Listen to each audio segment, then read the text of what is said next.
Today, I want to talk about workplace bullying. There's a lot of people out there that tell you have to do something. Let's go with as in a dispatcher, especially for the larger companies. I'm not saying about my company because I don't, but a lot of the larger companies, they want to push you.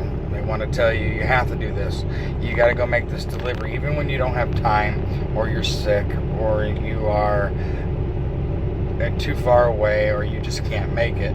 They want to make it seem like you have no option but to do what they say. I know quite a few people that were told me that their dispatcher asks, it's okay, you could break the rules of hours just so you can make your delivery. But then they turn around and get a ticket, and then when they say something, I didn't tell you to break the law. I told you could make it. It was your decision to make the job. Don't listen to that crap. It's bullshit. You don't have to break the law for your boss. You tell them flat out, I am out of hours. I am not driving. Another thing that's a big topic for drivers is they're idle. As you hear, I don't know if you can hear it or not, my truck is running. It is 90 degrees outside, so I am not going to idle. But my company, they're really good about it. They say stay safe, stay cool, stay hot, or whatever you need to do, you stay the way that you need to be. Now, I'm not going to name no names, but if anyone knows me, they know the company that I used to work for. They expect your idle at 15% per month. Well, in days that you're in Texas, Arizona, Louisiana, places like that, it's damn near impossible to keep your idle that low. It's 100 degrees outside, so it's 110 inside your truck. They tell you to go inside and rest in there, but you can't sleep in there, so you idle your truck. Well, then you get to risk analysis points that fucking bite you in the ass. I've had a lot of students and drivers call me and ask me questions about that. You do not back down. You idle your truck and you tell them it is for safe or for safety reasons why your truck's running. It is too hot, or health concerns, or it's too cold. And now, on the other hand, that company also says if it's below 26 degrees, you are required to idle your truck due to the fact of gelling. Because after freezing, which is 32 degrees, your diesel can actually start to gel and completely destroy your engine. So you got those issues. But the bullying, these dispatchers that want to be bossy and not help you, they've never spent a day in their life inside of a truck.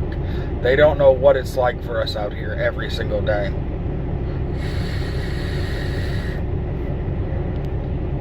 They got to give you a break.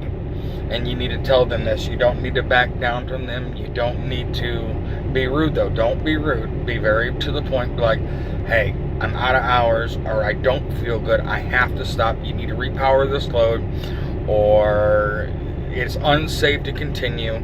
Weather concerns. A few years ago, I had a student roll my truck. So for the longest time, I was scared of the wind. Every time the wind blew my truck sideways, it scared the hell out of me. It made me panic, and I just refused to drive in it. I stayed down south for the longest time, where I didn't have to deal with it. Now, like today, I just came across Wyoming last night, so I did it. I'm doing great now. But there was times that I wasn't able to mentally or physically pull that off. So you have to stand up for yourself and say, look, there's adverse conditions. It's dangerous for me to go that way.